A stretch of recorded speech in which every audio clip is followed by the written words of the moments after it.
Nyamuk tuh sangat mengganggu. Kita nih tidur sedikit ada nyamuk, ini kita tidak bisa tidur ini. Apalagi kalau itu pas panas-panas bulan Oktober, baru nyamuk satu saja dia lewat-lewat kita pun telinga ini. Rasa ingin membunuh dia itu terlalu besar.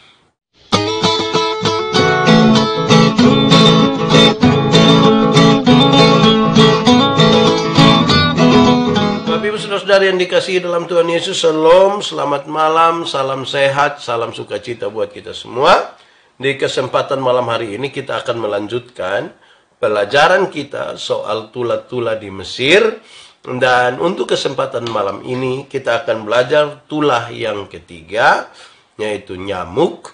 Terbaca di dalam kitab Keluaran pasal 8 ayat 16 sampai ayat yang ke-19. Keluaran pasal 8 ayat 16 sampai ayat yang ke-19, firman Tuhan berkata demikian. Tulah ketiga, nyamuk. Berfirmanlah Tuhan kepada Musa, katakanlah kepada Harun, ulurkanlah tongkatmu dan pukulkanlah itu ke debu tanah. Maka debu itu akan menjadi nyamuk di seluruh tanah Mesir. Lalu mereka berbuat demikian. Harun mengulurkan tangannya dengan tongkatnya dan memukulkannya ke debu tanah. Maka nyamuk-nyamuk itu hingga pada manusia dan pada binatang. Segala debu tanah menjadi nyamuk di seluruh tanah Mesir. Para ahli itu pun membuat yang demikian juga dengan ilmu-ilmu mantranya untuk mengadakan nyamuk-nyamuk. Tetapi mereka tidak dapat. Demikianlah nyamuk-nyamuk itu hingga pada manusia dan pada binatang. Lalu berkatalah para ahli itu kepada Firaun, inilah tangan Allah. Tetapi hati Firaun berkeras, dan ia tidak mau mendengarkan mereka seperti yang telah difirmankan Tuhan. Demikian firman Tuhan. Berbahagia setiap orang yang mendengar firman, memelihara dan melakukan dalam hidup setiap hari. Shalom. Di kesempatan kita belajar tentang nyamuk hari ini, saya membayangkan saudara-saudara, nyamuk itu sangat mengganggu. Kita nih tidur sedikit ada nyamuk, ini kita tidak bisa tidur ini. Apalagi kalau itu pas panas-panas bulan Oktober, baru nyamuk satu saja dia lewat-lewat kita pun telinga ini. Rasa ingin membunuh dia itu terlalu besar. Itu nyamuk bor satu. Kita baru duduk beberapa saat, tiba-tiba dia serang di kaki, di betis, di tangan, di telinga. Wah, nyamuk itu betul-betul sangat mengganggu. Dan kita pasti jengkel itu kalau ada nyamuk. Nyamuk itu dia hanya ngium. Tapi bermasalah sekali dalam kita pun hidup. Nah, saudara, ini juga yang terjadilah kira-kira di tulah yang ketiga di Mesir. Saudara-saudara, tapi yang menarik adalah di Mesir itu, di Timur Tengah, nyamuk itu bukan sekedar. Nyamuk bukan sekedar membuat kita punya badan jadi gatal-gatal saja. Tidak sekedar itu. Tetapi bisa membuat orang menjadi demam di sana. Di sini juga saya kira sama. Nyamuk bisa buat orang demam. Dan ini sangat-sangat mengganggu. Apalagi kalau nyamuk itu sangat banyak. Saya kira itu sesuatu yang sangat menggelisahkan dan sangat mengganggu. Lalu apa yang kita mau katakan dalam sebuah keadaan yang sangat mengganggu seperti itu? Saudara-saudara, apalagi dia bukan sekedar terbang lewat telinga saja. Bukan sekedar dia hinggap di sini kok kita mau pukul. Bukan. Ada yang lebih. Bahkan nyamuk-nyamuk masuk ke dalam hidung serta telinga, bahkan dia masuk di mata dan merusak mata. Saudara bayangkan nyamuk macam apa ini? Nyamuk kalau masuk telinga itu, saudara, saya rasa saya bisa marah sekali. Dia masuk di telinga, dia masuk lagi di hidung. Bahkan kalau mata terbuka sedikit dia mau masuk dan kasih rusak kita pun mata. Nyamuk seperti apa? Saya bisa membayangkan kalau keadaannya seperti itu, betapa terganggunya orang-orang waktu itu di sana. Betapa mestinya mereka tahu bahwa ini bukan hal yang biasa. Bahwa nyamuk itu ada dan banyak di sana, itu sudah biasa. Tetapi ada peningkatan ada peningkatan dari segi jumlah dan hal-hal lain, termasuk dengan upaya merusak dari nyamuk ini. Sehingga memang ini hanya bisa dilihat sebagai ada kuasa yang mengatur itu. Ada sesuatu yang tidak terbiasa. Dan para ahli sihir dari Firaun pun mengaku bahwa ini ada tangan Tuhan di sini. Saudara bisa bayangkan kalau seluruh debu menjadi nyamuk, maka betapa banyaknya nyamuk-nyamuk itu. Nyamuk-nyamuk terlalu banyak.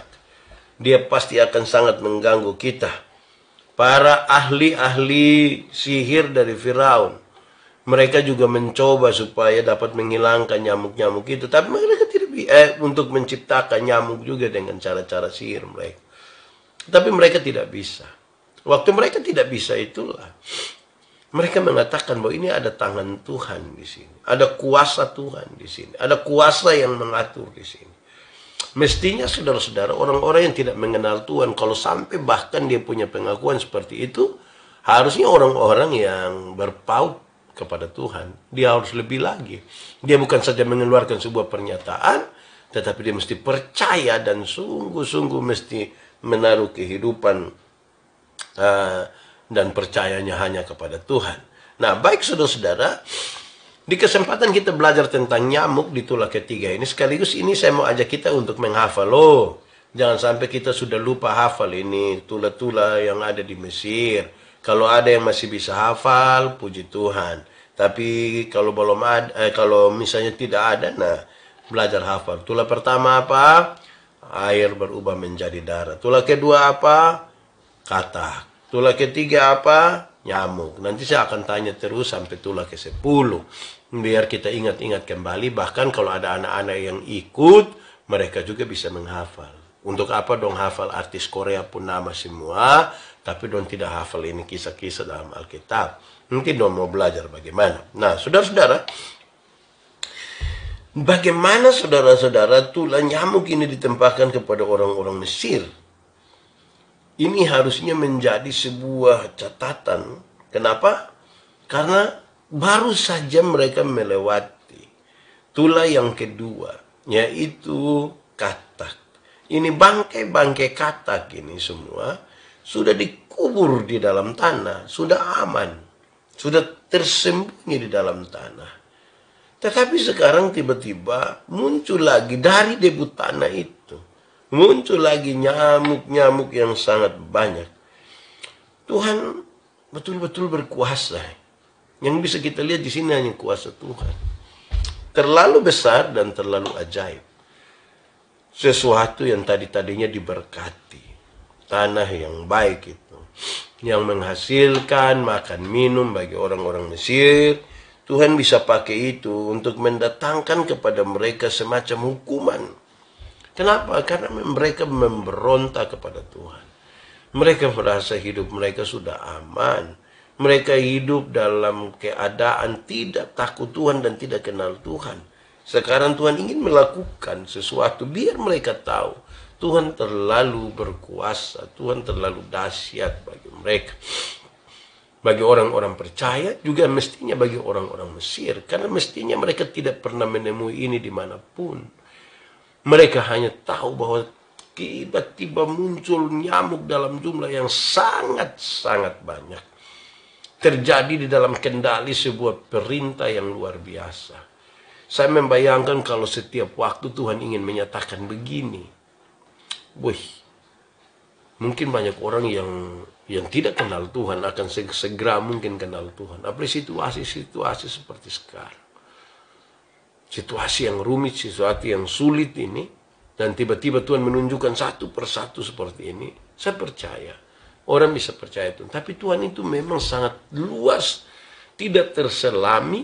Ada waktu di mana kita berharap dia menyatakan seperti yang kita inginkan. Justru dia tidak menyatakan itu. Ada waktu di mana kita rasa sudah paling aman. Justru dia menyatakan sesuatu yang membuat kita sedikit terganggu. Dan itulah kebesaran. Itulah kemahakuasaan Tuhan. Tidak terukur, tidak terselami. Tapi satu hal yang pasti, belajar dari tulah-tulah ini, satu hal yang Tuhan mau. Biarkanlah umatku pergi dan beribadah. Biarlah mereka pergi dan beribadah kepada Tuhan. Tuhan punya rencana. Janji untuk Kanaan diberikan kepada bangsa ini. Tuhan mau menepati janjinya. Dan itu semua kita lihat dalam kerangka rencana Tuhan yang besar ini. Saudara tidak bisa melihatnya terputus-putus.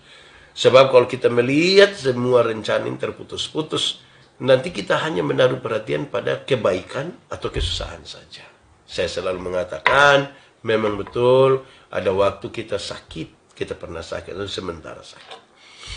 Tapi mari kita jujur, ada waktu kita pernah sehat, kita pernah baik. Mari kita jujur, ada waktu di mana kita mungkin rugi. Kita merasa usaha kita bermasalah. Tapi jujur bahwa ada waktu di mana mungkin kita lagi untung. Ada waktu di mana kita merasa berseru-seru kepada Tuhan, tapi Tuhan tidak mendengar kita. Tapi mestinya kita sadar juga ada waktu di mana Tuhan menunggu kita, tetapi kita berdiam diri, bersembunyi daripada Tuhan. Nah, lihat tanah.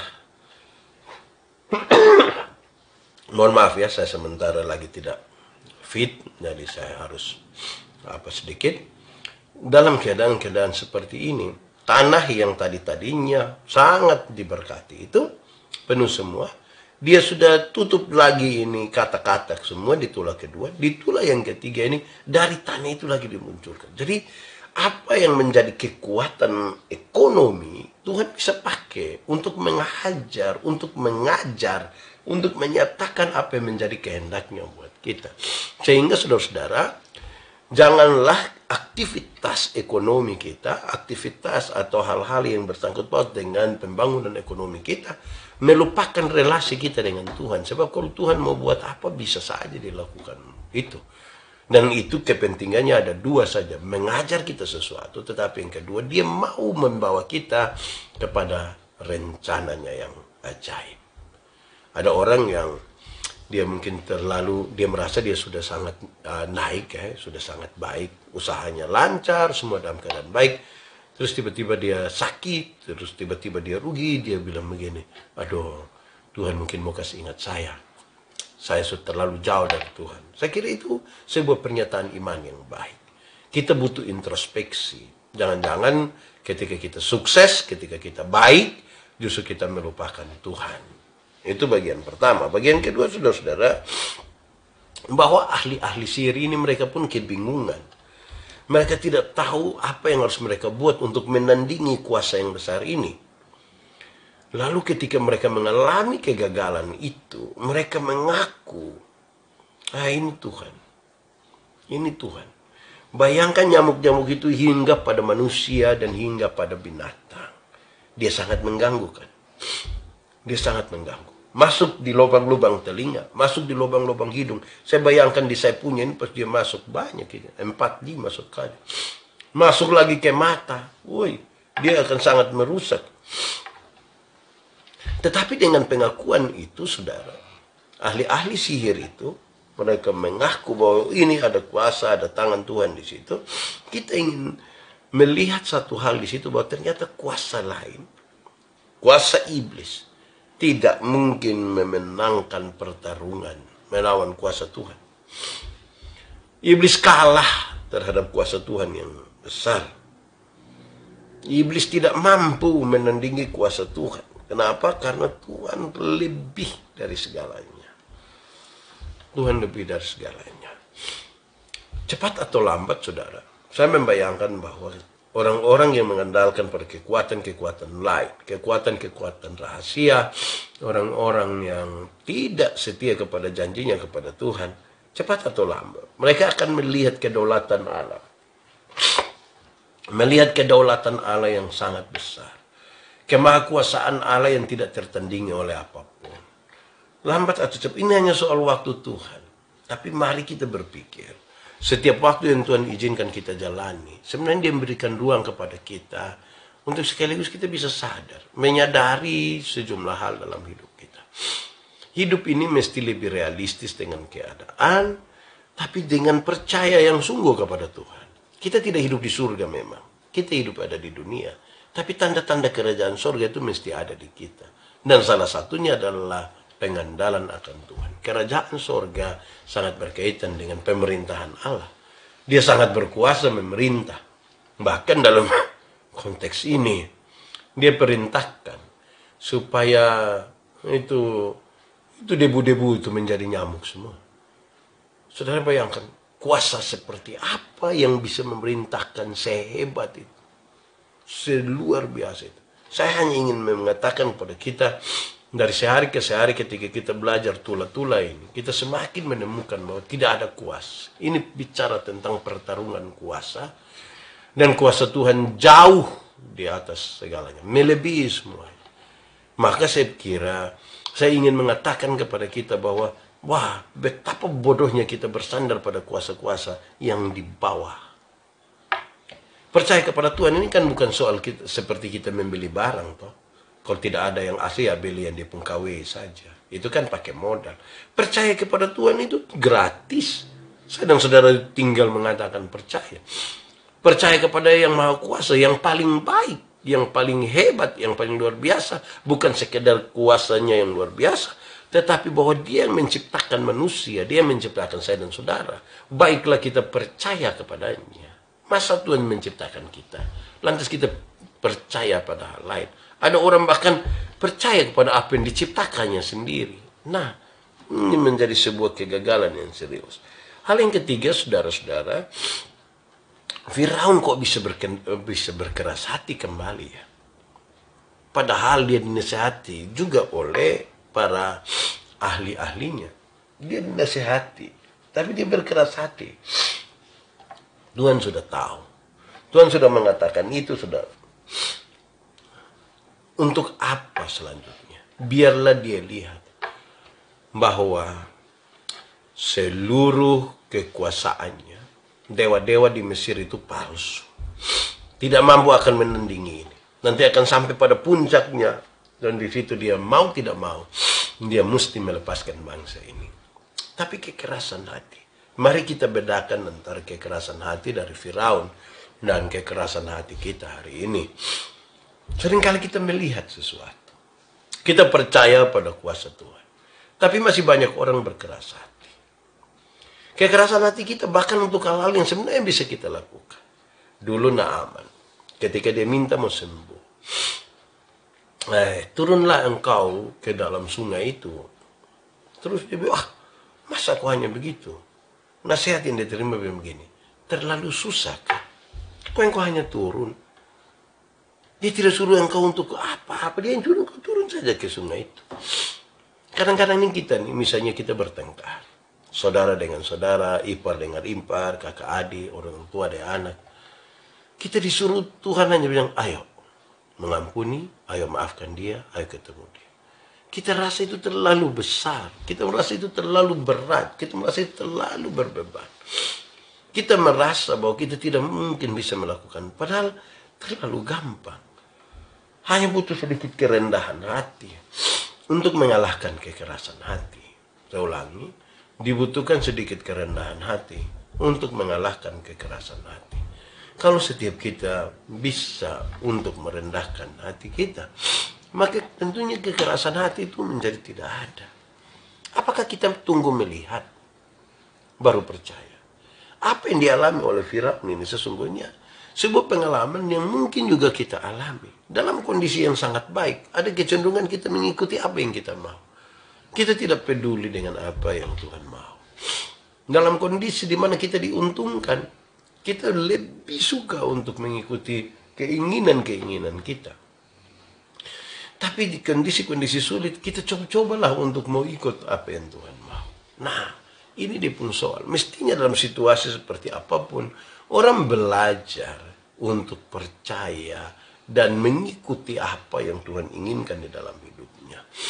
Saudara bisa bayangkan perjalanan daripada saya sebut pelajaran yang Tuhan berikan bagi bangsa ini melalui Firaun.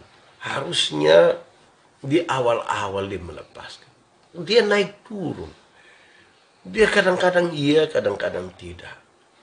Dia masih rindu supaya dia memiliki bangsa ini. Dia masih rindu supaya dia kekuasaannya itu menjadi sebuah kekuasaan yang sangat besar juga termasuk untuk bangsa ini. Dia lupa bahwa bangsa ini di backup oleh kuasa Tuhan yang luar biasa. Ini sekaligus menjadi pesan bagi kita. Saudara dan saya mestinya tidak usah takut. Yang ada di belakang kita, yang ada di samping kiri kanan kita, yang ada di depan kita, yang ada di atas kita, kita kuat. Karena yang ada semua itu adalah Allah. Allah yang Maha Kuasa. Allah yang luar biasa. Allah yang menopang dan menolong kita. Allah yang tidak membiarkan kita sendiri. Saudara-saudara, ini harusnya memberi pelajaran-pelajaran yang tidak boleh dilupakan oleh kita semua. Selalu dipertontonkan di situ. Mulai dari tula-tula itu. Ada Firaun, ada Musa dan Harun sebagai hamba yang diutus oleh Tuhan. Juga ada ahli-ahli nujum, ahli-ahli sihir dari Firaun. 3 kelompok ini dibiarkan ada di situ. Bagaimana Musa dan Harun itu akan berproses, seperti apa yang menjadi perintah Tuhan. Ahli-ahli sihir, dia diminta untuk mengatakan, melakukan apa yang diperintahkan oleh Firaun. Sementara Firaun menunggu hasil. Mestinya kita sadar kita ada berdiri di posisi yang mana. Menunggu hasil, menunggu perintah raja, atau menunggu apa yang diperintahkan oleh Tuhan. Ini mestinya kita renungkan. Kita pikirkan kembali. Jangan sampai kita melepaskan itu. Jangan sampai kita menjadi jauh. Jangan sampai kemudian kita mengikuti kehendak kita sendiri. Saudara-saudara, kuatkanlah dan teguhkanlah imanmu. Tulah nyamuk ini sangat mengganggu. Duduk kita terganggu. Tidur kita terganggu. Dia mendatangkan demam. Dia mendatangkan kerusakan di telinga, hidung, mata. Bukankah ini sesuatu yang mengganggu bagi mereka? Kita mungkin tidak mengalami sesadis apa yang dialami oleh Firaun dan orang-orang Mesir.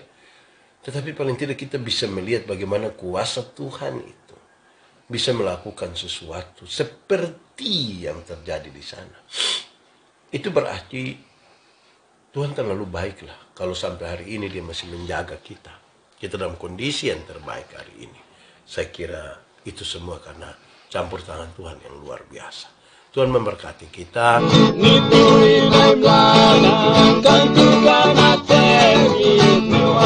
Masih yang